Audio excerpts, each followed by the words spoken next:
बिस्मिल्लाहिर्रहमानिर्रहीम। कैसे हैं आप लोग? खैरियत से हैं? सब ठीक हैं? टेस्ट मैच ख़त्म हो गया, पाकिस्तान क्रिकेट बोर्ड ने कुछ फैसले ले लिए।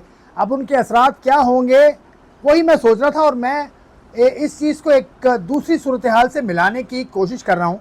जॉन एलिया साहब, क्या नाम है और क्या शायर थे और क्या फ़लसफ़ी थे। उन्होंने एक शेर कहा था जो कि मैं ऐसे ही मेरे जहन में आ गया कि कौन इस घर की देखभाल करे, रोज़ एक चीज़ टूट जाती है।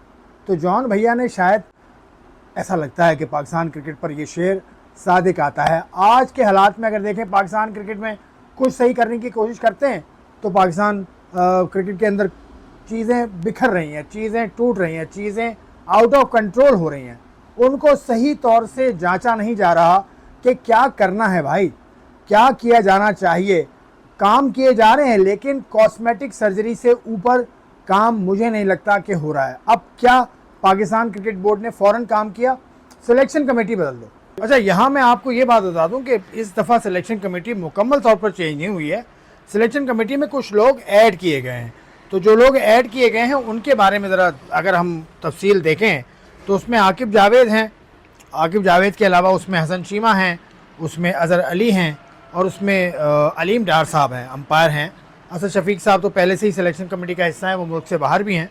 तो असद शफीक भी ऑनलाइन पाकिस्तान की इस सिलेक्शन कमेटी की मामलात कर रहे हैं। जो ये लोग नए आए हैं, सिलेक्शन कमेटी को थोड़ा सा भारी कर दिया गया है। सिलेक्शन कमेटी ही क्यों हर बार जब भी पाकिस्तान क्रिकेट कुछ बुरा करती है, तवक्कुआत के बरअक्स करती है, तो सिलेक्शन कमेटी पर नज़ला क्यों गिरता है?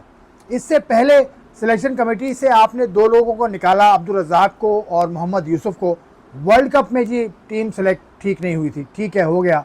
उसके बाद वहाब रियाज को आपने भेज दिया मॉरिशस, ठीक है जी, वो भी हो गया। अब selection committee in the middle of the series आप चेंज कर कर क्या पैगाम दे रहे हैं?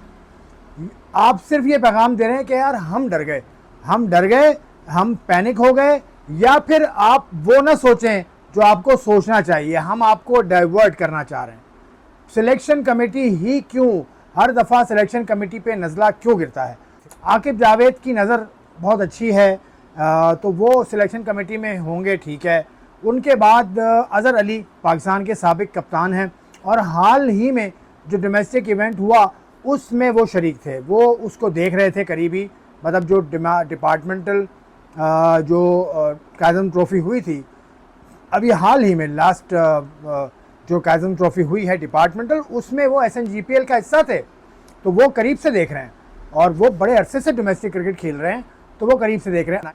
उसके अलावा हसन चीमा इस्लामाबाद यूनाइटेड से ताल्लुक़ रखते हैं और इस्लामाबाद यूनाइटेड में ये प्लेयर्स को देखते हैं यकीनन, और डेटा ड्रिवन इस्लामाबाद यूनाइटेड को ये एक तरह से रूह रमा है। तो इनको रखने का मकसद ये वो समझाएंगे जिन्होंने रखा है, लेकिन ग्राउंड पर नज़र मुझे अभी तक नज़र नहीं आए। मतलब मैंने कराची में जितनी डोमेस्टिक क्रिकेट मैंने कवर की है, मुझे नज़र नहीं आए हसन चीमा साहब, ठीक है। इनको भी लाने वाला बताएगा कि क्यों। अब जो ज़रूरी बात है, जो मुझे बात अचंभे की इसमें लगी, वो अलीम डार साहब का इंक्लूजन है। अलीम डार अंपायरिंग में एक अपना सानी नहीं रखते। अलीम डार साहब कई मरतबा ICC के अंपायर ऑफ द ईयर का अवार्ड जीत चुके हैं, लेकिन इसका मतलब ये तो नहीं कि अगर वो अंपायरिंग में अच्छे हैं तो उनको आप सिलेक्शन में ले आएँ। अलीम डार साहब की एक्सपर्टीज़ क्या रही है कि वो इंटरनेशनल प्लेयर्स को उन्होंने करीब से देखा है, बस।